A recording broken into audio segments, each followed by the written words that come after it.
video es necesario que dejemos nuestra denominación a un lado, que abramos nuestros oídos y conozcamos la verdad. Hola, Dios te bendiga, bienvenido a Conoce la Verdad. Y mi verdad es la palabra de Dios.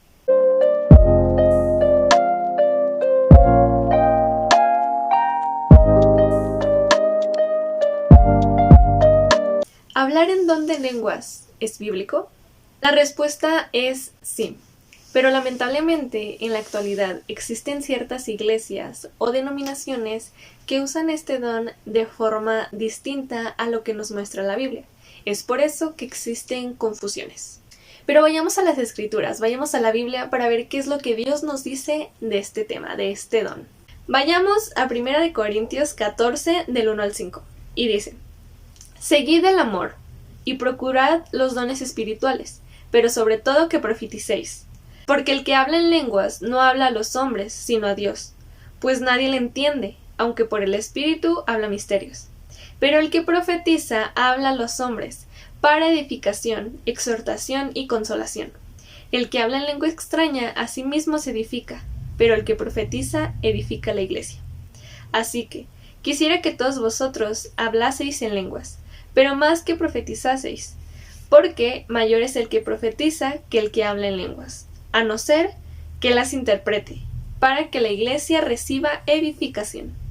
Entonces, como aquí vemos, el que habla en lenguas habla para Dios, porque las demás personas no le entienden, a menos que haya un intérprete, y de esa forma la iglesia pueda recibir edificación.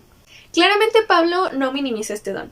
Vayamos al versículo 18 de este mismo capítulo 14, y dice: Doy gracias a Dios porque hablo en lenguas más que todos ustedes. Ok, este es un versículo cortito, pero habla de que Pablo hablaba en lenguas. Entonces, él no minimizaba este don porque él mismo lo hablaba, porque él mismo es partícipe de él.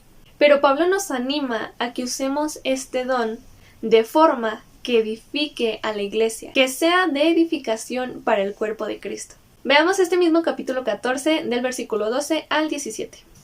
Y dice: Por eso ustedes, ya que tanto ambicionan dones espirituales, procuren que estos abunden para la edificación de la iglesia. Por esta razón, el que habla en lenguas pide en oración el don de interpretar lo que diga. Porque si yo oro en lenguas, mi espíritu ora, pero mi entendimiento no se beneficia en nada. ¿Qué debo hacer entonces? Pues orar con el espíritu, pero también con el entendimiento. Cantar con el espíritu, pero también con el entendimiento. De otra manera, si alabas a Dios con el espíritu, ¿cómo puede quien no es instruido decir amén a tu acción de gracias, puesto que no entiende lo que dices? En este caso, tu acción de gracias es admirable, pero no edifica al otro. Recuerdo en una ocasión que tenía poco tiempo de ser cristiana y escuchar a unas personas hablar en lenguas. Realmente, pues yo no entendía antes este tema. Y me asustó mucho, no entendía cómo es que hablaban cosas tan extrañas y todos gritaban al mismo tiempo y yo no entendía. Y eso me asustó. Y Pablo nos da el mismo ejemplo. Vayamos al versículo 23 al 25 del mismo capítulo 14. Y dice: Así que, si toda la iglesia se reúne y todos hablan en lenguas, y entran algunos que no entienden o no creen, ¿no dirán que ustedes están locos?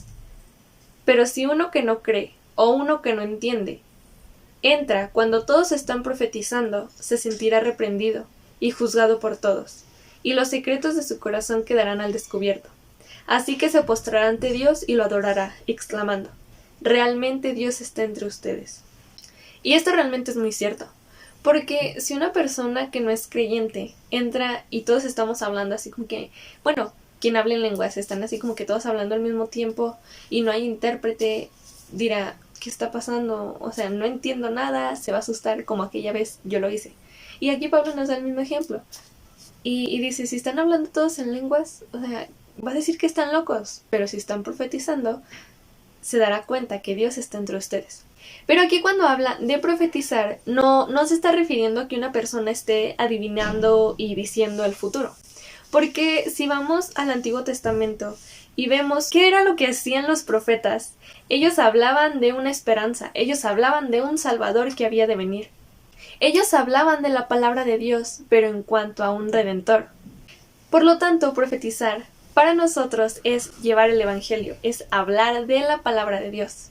Por eso en los versículos que leímos anteriormente decía: pero si ustedes están profetizando y esa persona que no es creyente llega, va a decir: wow, realmente Dios está entre ustedes. ¿Por qué? Porque va a estar conociendo el Evangelio, porque va a estar conociendo la palabra de Dios, porque va a estar conociendo la Biblia. Ahora sí, vamos a leer unos versículos que están muy buenos. Vayamos al versículo 26 de este mismo capítulo 14. ¿Qué concluimos, hermanos?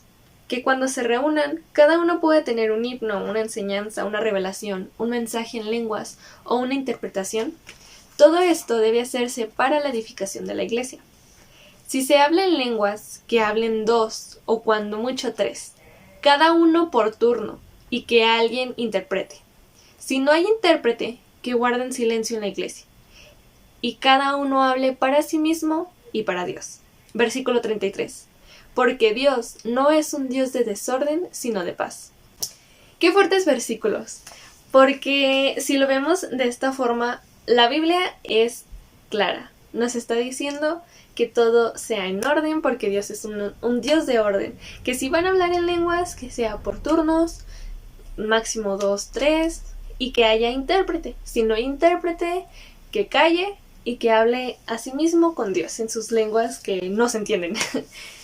Porque si no hay intérprete, eso que la persona está hablando no edifica la iglesia.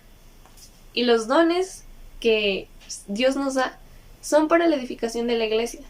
Todo debe ser con orden, como aquí lo estamos leyendo. Como anteriormente lo dije, tampoco está minimizando este don de este don no sirve para nada. Si alguien que está viendo este video habla lenguas, también lo leímos en unos versículos que dice que piden oración, que pueda interpretarlas, que pueda saber qué es lo que realmente está hablando. Y algo que también quiero aclarar es que el hecho de hablar en lenguas no es una evidencia de tu salvación, no es una evidencia de que eres un hijo de Dios. La verdadera evidencia es tu permanencia en la palabra, los frutos del Espíritu, los cambios que hay en tu vida, a través de la palabra, a través del Espíritu Santo. Si tú eres un hijo de Dios y dices, no hablo en lenguas, no soy salvo, este don no es una evidencia de tu salvación. Recuerda que los dones deben ser para la edificación de la iglesia y debemos usar este don con orden y con intérprete. Quizás hayas vivido con una idea diferente sobre este don.